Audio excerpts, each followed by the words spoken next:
First things first, this is the Muja touchpad.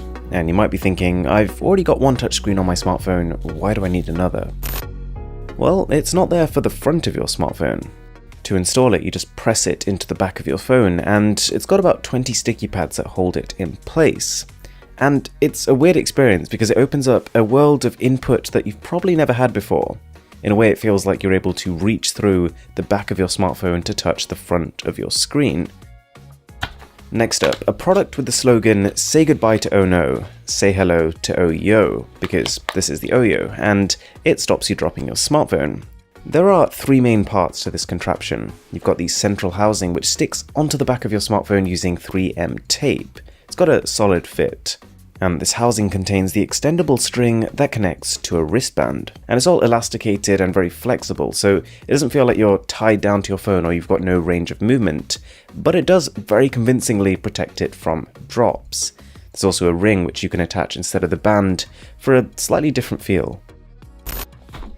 It's quite tough to concisely describe this next product. It's on one hand a Bluetooth speaker, whilst being a centerpiece for your room, and at the same time a collapsible robot. There's a lot going on here, but my first impression is just that it's really high quality and also really heavy. The attention to detail is above what I was expecting, and to be honest, I've never seen a speaker that looks like this. When you turn the lighting on, you realize they've packed LEDs into pretty much every corner and crevice they can, and the legs at the bottom, they fold in and they fold out.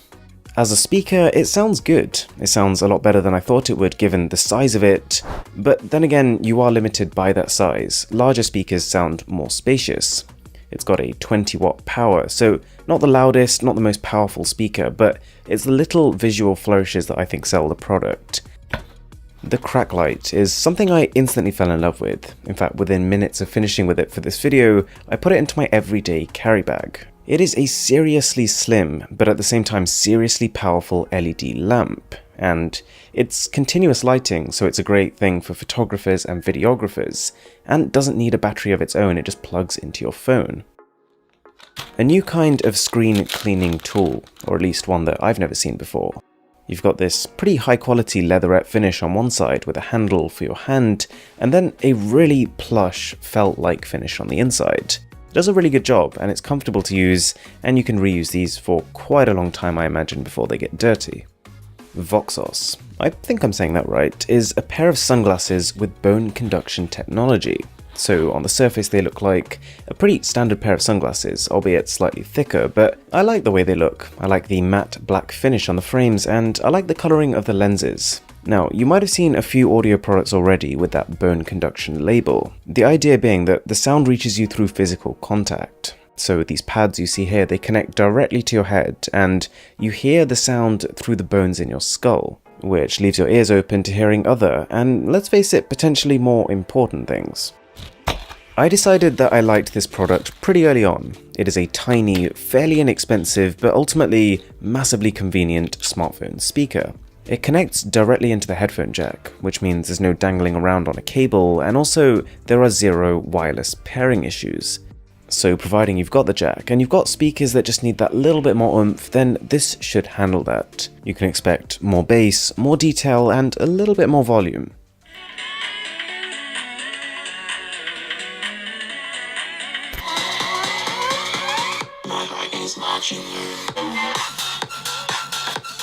There's also the surprise benefit of being able to re-angle the speaker if you want to face it towards someone else. The Sennheiser Momentum True Wireless have been my go-to earphones for about 4 weeks now, and I'd say I really like them, but I don't love them. You get this beautifully designed case, really weighty, really high quality, and it constantly keeps the earbuds charged.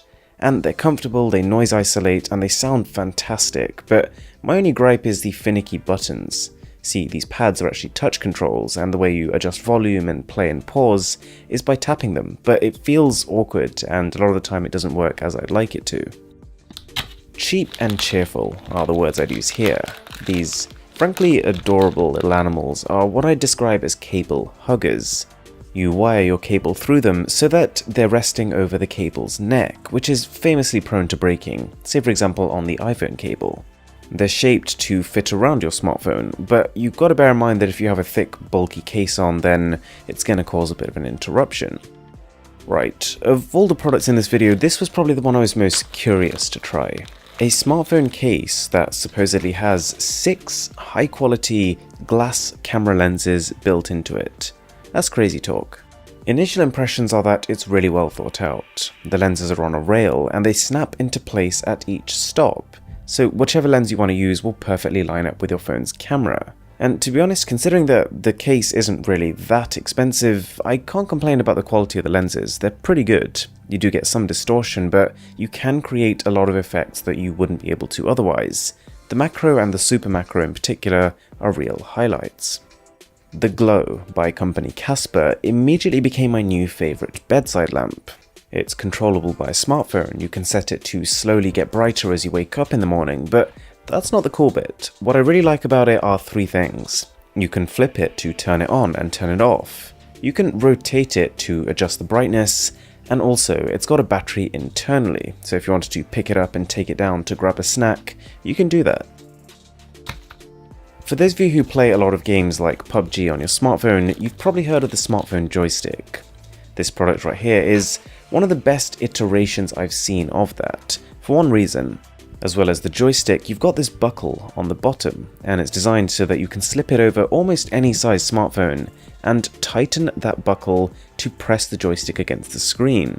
And this pressure, unlike other joysticks I've tried, gives you some responsiveness. It means that the joystick is always directly on the screen and in contact.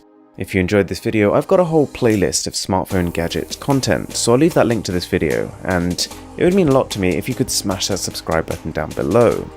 My name is Aaron, this is Mr. Who's the Boss, and I'll catch you in the next one.